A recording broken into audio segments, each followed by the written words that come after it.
Section intro. To boldly go where all others have gone before.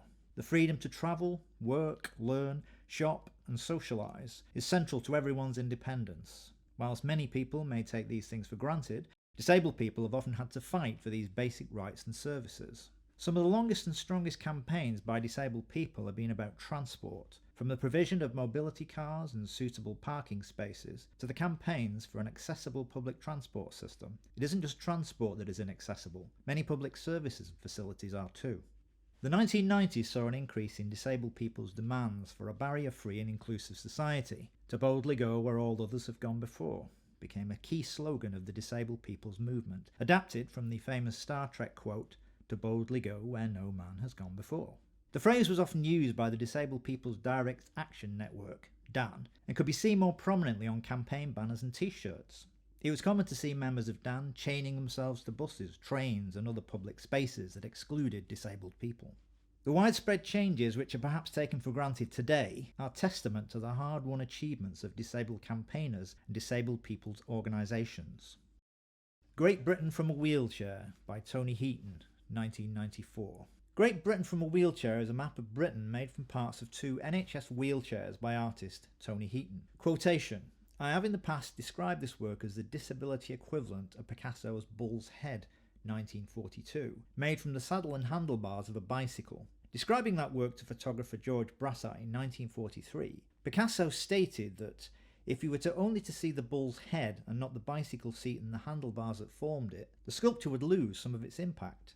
The same is true of Heaton's sculpture. It can be seen as wheelchair parts and it can be seen as a map of Great Britain, but one needs to take both into account." By retaining the original grey of the chairs, Heaton gives a reminder of the depressing institutional uniformity that they inflict upon disabled people, but that has been left behind in what is a fully cheering work. The sculpture reveals entirely unexpected possibilities. Not just that these wheelchairs can provide a map, but they can be joyful.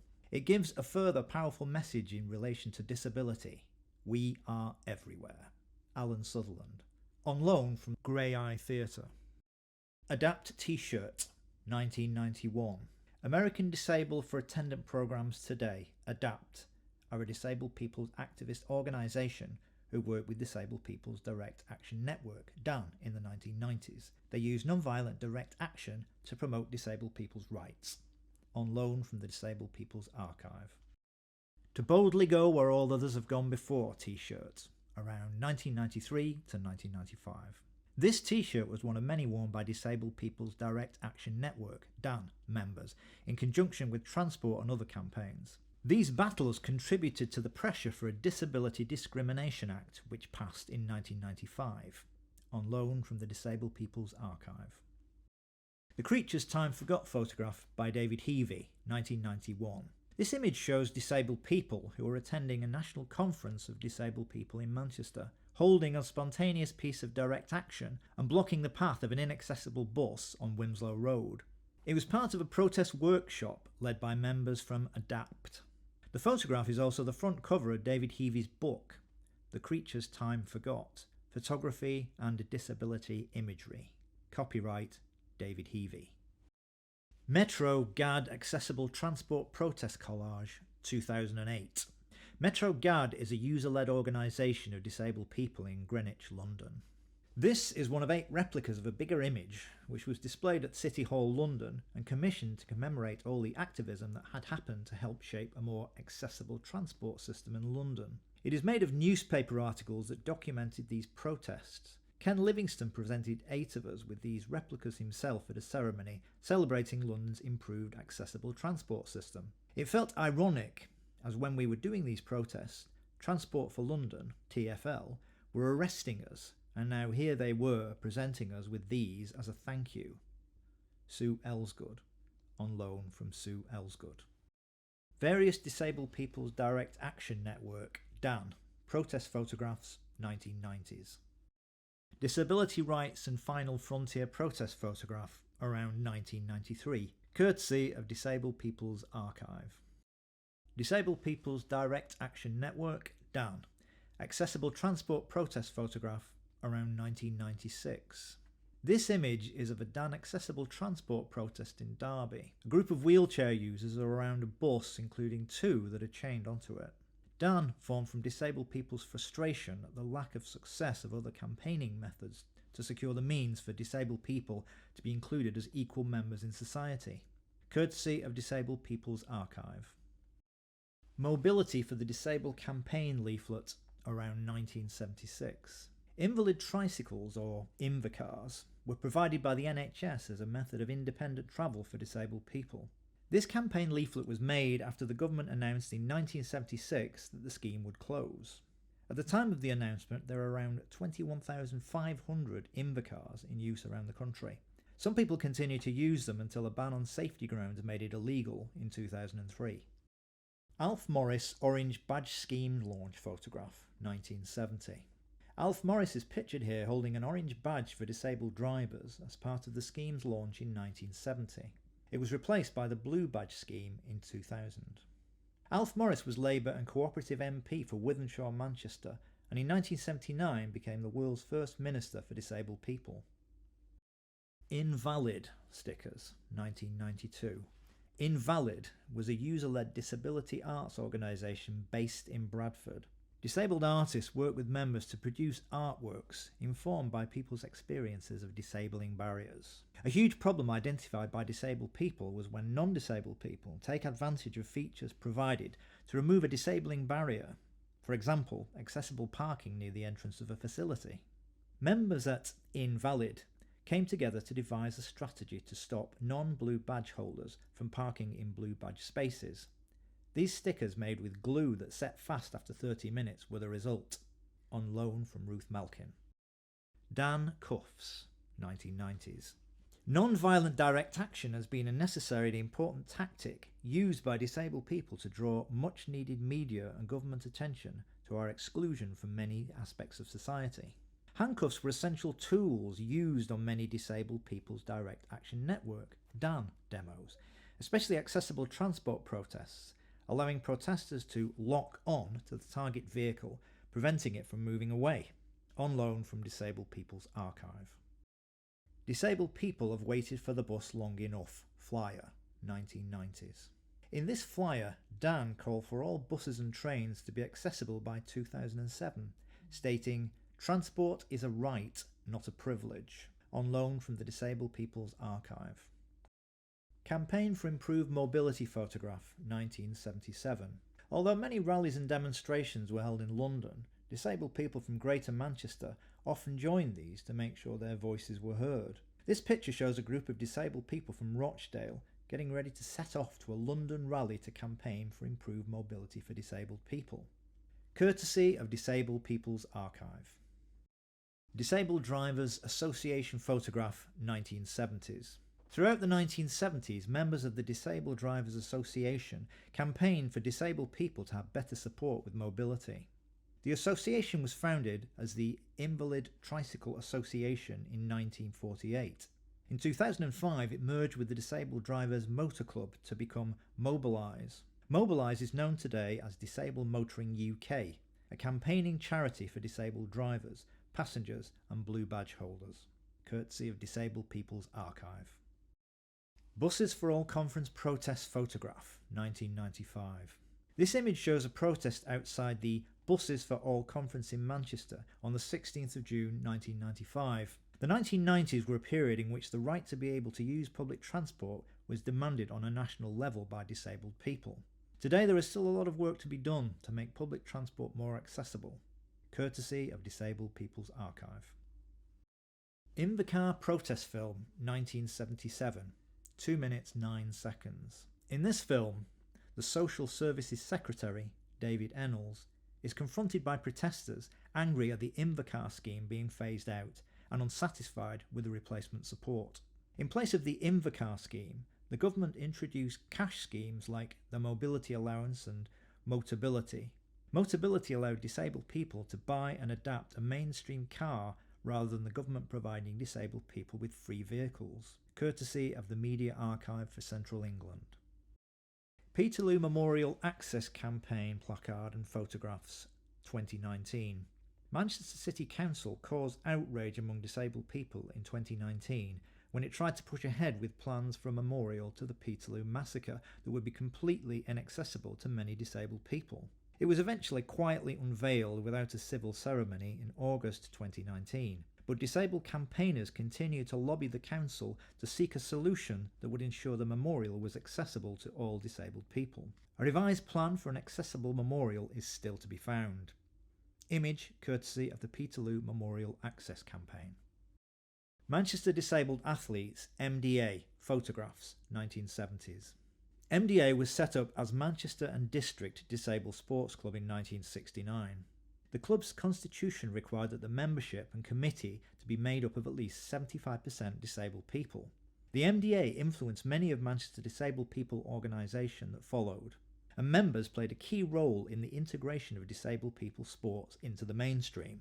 This came to fruition in the Manchester 2002 Commonwealth Games.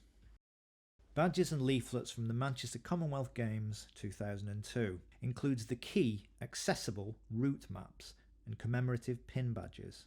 In 2002, Manchester hosted the Commonwealth Games in a newly built stadium. This was the first time worldwide that every medal in international games was counted equally, whether achieved by a disabled or a non-disabled athlete. The stadium has a record number of places for disabled spectators, including wheelchair users. On loan from Joan Rutherford. Polling Station Cartoon by Crippen, 2008. This cartoon by disabled cartoonist Dave Lupton, aka Crippen, highlights the physical barriers and social attitudes that prevent disabled people accessing important public spaces, including accessing polling stations to exercise their democratic right to vote. A campaign to make polling stations accessible and provide people with accessible methods to vote is still ongoing. Copyright of www.crippencartoons.co.uk. Clad DAG placard and photographs, 2020s. Clad DAG are a leaseholder disability action group campaigning on issues impacting disabled leaseholders trapped in the building's safety crisis. The group was founded in December 2020 after members became aware of each other on social media. They decided it was important to have a group representing disabled leaseholders impacted by the ongoing cladding scandal. This placard was used at various protest events and rallies in 2022 in London, Manchester, Salford and Liverpool, courtesy of Georgie Hume. Photograph of Breakthrough UK board, Toasting with Drinks, 1998. Breakthrough UK was formed on the 17th of December 1997. The organisation aimed to remove the barriers to employment for disabled people. Breakthrough began delivering employment and training services on the 1st of July 1998 when this photograph was taken. Breakthrough's chair was Kevin Hyatt and Lorraine Gradwell was the chief executive. The board members include representatives from Manchester City Council and Manchester's Deaf Centre. Left to right, Councillor Martin Pagel, Lorraine Gradwell, Kevin Hyatt and Councillor Richard Leese. Courtesy of Breakthrough UK. Breakthrough UK 20 Years Mug, 2017, on loan from Breakthrough UK. Design for Access To Manual, 2003. This manual was made in 2003 in collaboration with disabled people's organisations. The guidance it contains was based on the experience of disabled people in Manchester. At the time, it was in advance of the building regulations and other best practice standards. It remains Manchester City Council's approved guidance on inclusive design. On loan from Joan Rutherford. Subsection Intro. Education, not segregation. This section is about disabled people's ongoing campaign for an inclusive education system. Being separated from non-disabled peers during childhood often leads to isolation later in young disabled people's lives. It frequently leads to young disabled people not getting the opportunity to interact with or develop friendships with non-disabled young people. Denying young non-disabled people the opportunity to have young disabled people as friends can lead to the development of views carried into adulthood that disabled people should be seen as different and other to themselves. This often leads to a lack of understanding that disabled people are equal members of society and can be the cause of discrimination and prejudice. We Know Inclusion Works, Alliance for Inclusive Education, ALFI, T-shirt, 2020s, courtesy of Alliance for Inclusive Education. Alliance for Inclusive Education, ALFI, logo, 2020s. ALFI believes that inclusive education is the basis of lifelong equality. Children who learn and play together will grow into adults who can understand and respect each other's differences.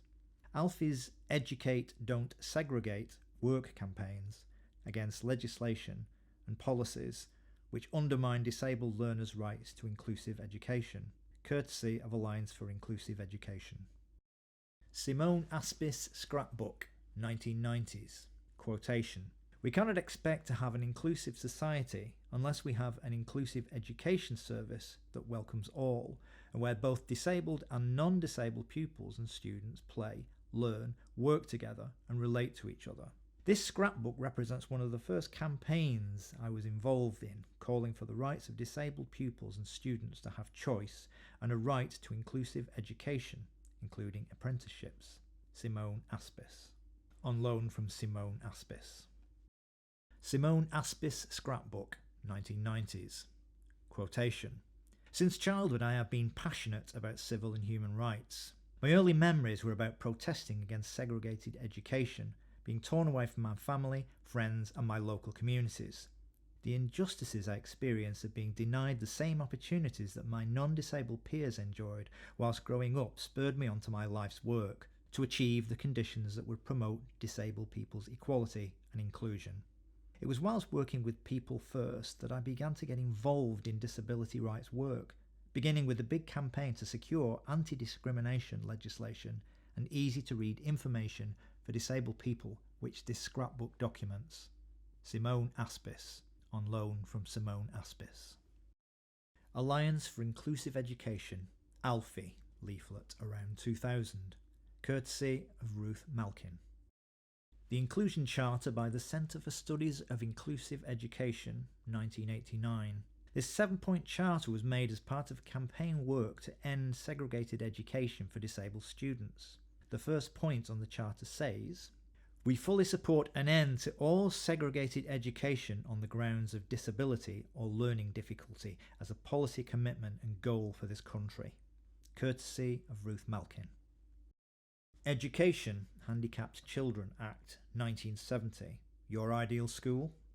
Installation by Jess Starnes, 2020. This isolation desk was created to commemorate the 50th anniversary of the Education, Handicapped Children Act, 1970.